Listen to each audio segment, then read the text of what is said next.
계속되는 전세 시장 불안에 세입자를 보호하는 수단인 임대차 3법이 발의돼 입법 절차에 들어갔습니다. 한편 여당에서는 임대사업자 혜택을 없애는 법안도 발의했는데 이 법안의 효력을 소급 적용할지 여부를 놓고 논란이 거셉니다.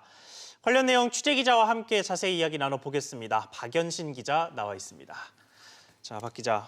이제 임대차 3법 관련 이야기부터 좀 해보겠습니다. 이게 임대차 3법이라고 하니까 법안이 3개일 것 같은데 어떤 내용들이 있는지 좀 설명해 주시죠. 네, 임대차 3법이란 전월세 신고제와 전월세 상한제, 계약갱신 청구권제 등을 말하는데요. 먼저 전월세 신고제란 전월세 계약 사항을 계약일로부터 30일 안에 집주인 혹은 세입자가 계약 내용을 지방자치단체에 신고하도록 하는 제도입니다. 예. 해당 제도가 시행될 경우 주택 거래가 투명해질 수 있다는 장점이 있는데요. 주택 권리 관계도 미리 알 수 있어 보증금을 떼일 위험을 없앨 수 있습니다. 다만 거래 신고를 하게 되면 세입자의 자산 규모가 노출될 수 있고 집주인은 임대 소득이 모두 드러나게 돼 세 부담이 늘 수 있습니다. 정부는 수도권과 세종 등으로 지역을 국한해 임대료 수준도 3억 원 이상으로 정하는 방안을 검토 중인 것으로 전해졌습니다. 네, 나머지 제도에는 어떤 게 있나요?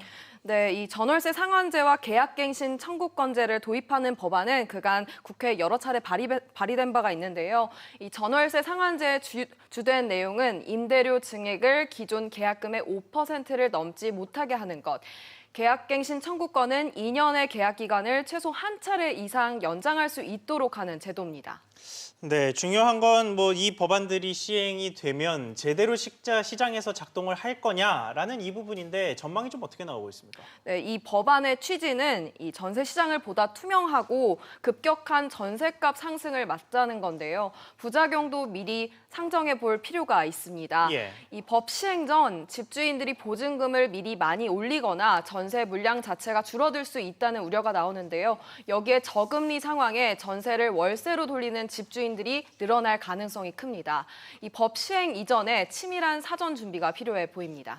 네, 이번엔 임대사업자 등록하신 분들 얘기로 넘어가 보겠습니다. 이 임대사업자 혜택 축소는 논란이 될 것으로 보이는데 여당에서는 임대사업자 혜택을 없애는 법안도 발의하지 않았습니까? 이 기존 사업자들은 어떻게 되는 겁니까? 네, 이 법안을 발의한 강병원 의원실은 기존 임대 사업자에게도 소급 적용해야 한다는 입장입니다. 지난해 이미 받은 세제 혜택을 토해내라는 것은 위헌이지만 앞으로 세제 혜택을 더 안 주는 것은 괜찮다는 건데요. 다만 정부 말을 뒤집는 것인 만큼 이 기획재정부 측에서는 난색을 표하고 있어 실제 이대로 진행될지는 지켜봐야 하는 상황입니다.